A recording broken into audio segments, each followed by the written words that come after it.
ভারতের আদানি নির্ভরতা কমাবে উৎপাদন শুরু করতে যাওয়া পটুয়াখালীর তাপবিদ্যুৎ কেন্দ্র।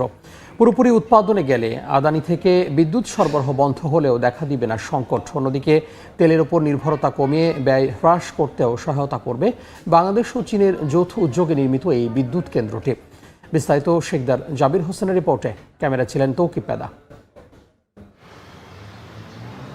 পটুয়াখালীতে নির্মিত ১৩২০ মেগাওয়াট ক্ষমতা সম্পন্ন আরএনপিএল তাপবিদ্যুৎ কেন্দ্র বাণিজ্যিক উৎপাদনে আসছে শিগগিরই। কেন্দ্রের একটি ইউনিট উৎপাদনের জন্য পুরোপুরি প্রস্তুত। চলতি মাসের মধ্যেই পাওয়া যাবে ব্যাকফিড।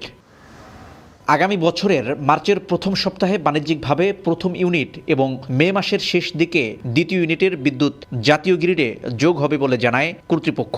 ১৩২০ মেগাওয়াট বিদ্যুৎ জাতীয় গ্রিডে দেওয়ার ফলে আমরা আশা করছি বাংলাদেশের সর্বমোট বিদ্যুৎ চাহিদার ১০% বিদ্যুৎ আমাদের আরএনপিএল এর এই বিদ্যুৎ কেন্দ্র থেকে সরবরাহ করা সম্ভব হবে। সংশ্লিষ্টরা বলছে, দেশের বিদ্যুৎ চাহিদা মেটাতে ভারতের আদানি পাওয়ারের কাছ থেকে উচ্চ মূল্যে বিদ্যুৎ আমদানি করতে হয়, যেখানে প্রতি ইউনিট প্রায় ১৫ টাকা খরচ হয়। কিন্তু আরএনপিএল বিদ্যুৎ কেন্দ্রের উৎপাদন খরচ হবে মাত্র ৯ টাকা। আর আদানির প্রায় সমপরিমাণ বিদ্যুৎ উৎপাদন করতে পারবে আরএনপিএল তাপবিদ্যুৎ কেন্দ্র, যার কারণে কেন্দ্রটি উৎপাদনে এলে আদানি নির্ভরশীলতা অনেকটাই কমবে। বিদ্যুৎ কেন্দ্র চালু হলে আগামী গ্রীষ্মকালে আমাদের লোডশেডিং এর পরিমাণ আমাদের অনেক কমে যাবে।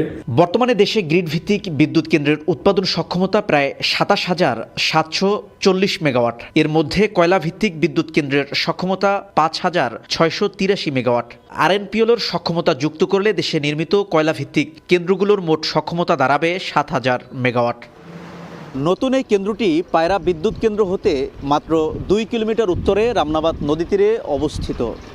প্রায় ২৭,০০০ কোটি টাকা ব্যয়ের এ প্রকল্পের নির্মাণ কাজ শুরু হয় ২০১৯ সালে। এজন্য এখানে অধিগ্রহণ করা হয় ৯৫০ একর জমি। শেখদার জাবির হোসেন, সময় সংবাদ, পটুয়াখালী।